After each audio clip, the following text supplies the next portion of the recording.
शादियां जो हैं एक तो बहुत ज़्यादा जो है, एक तो इस टैबू को हमने बहुत ज़्यादा वो कर दिया हुआ है। एक तो पहले तो होता था कि शादी करनी है 3 इवेंट्स टोटल, अब जो शादियों का जो एक इवेंट है वो 10 के बराबर हो चुका हुआ है। Very extensive, very out of the class, उसके बाद लग्जूरियस, कस्टम मेड, bespoke, तो ये दोनों तरफ से डिमांड्स हैं जी। कैसे आप इसको एड्रेस करेंगे? अच्छा, पहले तो मैं आपके अपने बातों से बड़ा इम्प्रेस हुई हूँ कि आपको बहुत ज़्यादा नॉलेज है मैरिज ब्यूरो और शादियों के हवाले से, कि बच्चा बच्ची की शादी के बारे में आप काफ़ी नॉलेज और काफ़ी मालूमात है आपको, शायद एक्सपीरियंसेस हैं आपके भी कुछ मेरा अपना एक्सपीरियंस है जो बोल रहा है।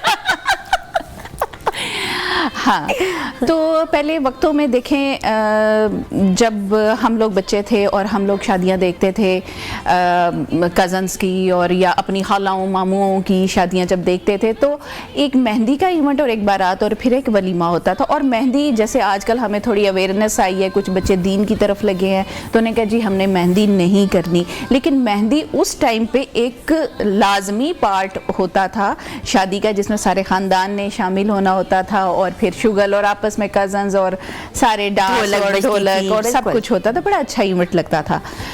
अब दो तरह से है, कुछ बच्चे दीन की तरफ ज़्यादा आ गए हैं, वो कहते हैं हमने आलतू फालतू ये जितने भी इवेंट हैं, इवन मेहंदी माइयों, वो हम लोग नहीं करेंगे। लेकिन इससे बरक्स, इससे टोटली ऑपोजिट्स, बहुत बड़ी हमारी कम्युनिटी वेल और एलीट क्लास, और एलीट के बाद अपर क्लास, अपर के बाद फिर मिडिल क्लास वाले, उनको कॉपी करते हुए सारे फंक्शंस करना चाह रहे हैं, जिसमें आपकी ये जो होता है शैंडी तो बाद की बात है, ब्राइडल शावर से मेरा ख्याल स्टार्ट होते हैं, उसके बाद गैदरिंग्स और कवाली नाइट। ब्राइडल शावर से पहले एक और इवेंट आ रहा है, she said yes. Oh my God. So she is mine. Like gender reveal type. जी जी जी, ठीक है जी। She said yes, वो जो मंगनी होती है उसके बाद ये एक फजूल का एक इवेंट। जितना बढ़ाते जाएं और जितना ही इस चीज़ में नमूदो नमाइश और फजूल के टाइम वेस्ट इवेंट्स हैं, जबकि कहा यही जाता है कि जितना सादा निकाह हो उतनी ही बरकत होती है। अब ये कवाली नाइट्स और शैंडी और शलीमा बर्बादियां फेर दी गई हैं लोगों की। और उसके बाद होता क्या है, जो मेन चीज़ जिस पे फोकस करना चाहिए, बच्चों के मुस्तकबिल पे, फ्यूचर पे, बच्चों की एजुकेशन पे, और एजुकेशन के बाद आपकी कंपैटिबिलिटी लड़का और लड़की की आपस में क्या है, उसको छोड़ के इन फंक्शंस पे जब जाएंगे, उसके नताइज आपने भी देखे होंगे और मैं भी देख रही हूँ। बड़ी से बड़ी शादी फ्लॉप हो रही है और सादे से सादा निकाह कामयाब हो रहा है। डिवोर्स मनाने का भी तो आपने देखा है टिकटॉक्स के ऊपर क्या तरीका आ गया, पूरी पार्टीज हो रही हैं कि वी आर डिवोर्स। बहुत बहुत अफसोस की बात है, तलाक और डिवोर्स एक ऐसी चीज़ है जिसको अल्लाह ताला ने जायज़ कामों में सबसे नापसंदीदा करार दिया है। और आजकल ये ऐसे है कि 1 मिनट के ऊपर आप डिवोर्स डिमांड कर रही हैं, लड़कियां भी और लड़के भी।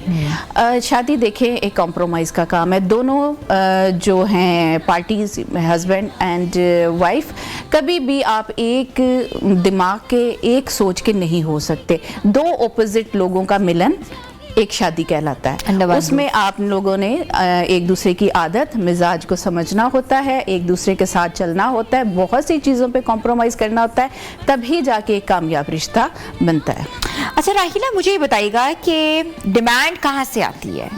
लड़की वाले ज़्यादा डिमांडिंग हो चुके हुए हैं, लड़के वाले ज़्यादा डिमांडिंग हो चुके हुए हैं, ताकि बेटे की माएँ हमें देख रही हैं, बेटियों की भी माएँ हमें देख रही हैं, थोड़ा सा उनके ऊपर भी तो हम बात करें ना कि वो क्या सोच रही हैं। अच्छा जी, मुझे लगता है कि माओं की अपनी तरबियत की बहुत ज़्यादा ज़रूरत है। माएँ भी आजकल सोशल मीडिया से इन्फ्लुएंस होके बहुत सी ऐसी हरकतें कर रही हैं जो काबिल कबूल नहीं हैं। रियलिस्टिक सोच ख़त्म होती जा रही है, ग्राउंड रियलिटीज़ के ऊपर कम बात होती है। अब माएँ जो हैं, अगर आप जैसे आप बात कर रही थी कि जहेज़ डिमांड किया जाता है, अब जहेज़ डिमांड नहीं किया जाता, अब प्रोफेशनल डिग्री डिमांड की जा रही है लड़की की तरफ से, कि लड़की प्रोफेशनल डिग्री रखती हो, चाहे उनका लड़का नॉर्मल एजुकेशन से हो, लेकिन बहू उनको अच्छी खासी पढ़ी चाहिए। और फिर बहुत सी चीज़ें हमें ये देखने में आई हैं कि अगर डॉक्टर भी बहू लेके जा रहे हैं तो फिर वो जॉब ना करे, اس کو گھر بٹھائیں.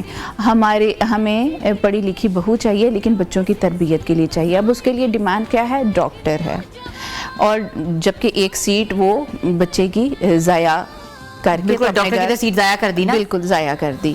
تو اس طرح کی یہ نان ریئلسٹک سوچ جو ہے نا, یہ اچھا ڈگری تو ہو گیا ہے, اور کیا ڈیمانڈ چاہیے ان کو؟ گفٹ چاہیے, جہیز نہیں چاہیے؟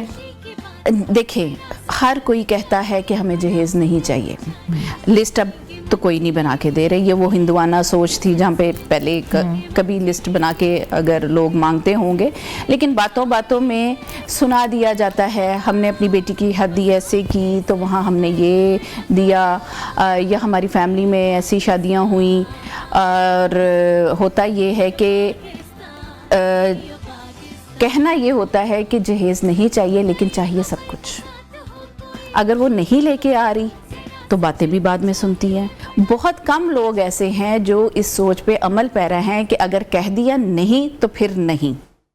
اس طرح کی بھی مثالیں ہیں, اور الحمدللہ بہت سی شادیاں میں نے ایسی بھی دیکھی ہیں جہاں 1 روپے کا جہیز بچی نہیں لے کے آئی, اور بڑی ویل آف فیملیز سے ہیں. یہ نہیں کہ وہ نہیں دے سکتے تھے, لیکن چونکہ لڑکے والوں نے ڈیمانڈ کی کہ نہیں ہمیں کچھ نہیں چاہیے, الحمدللہ ہمارے گھر میں ہر چیز ہے.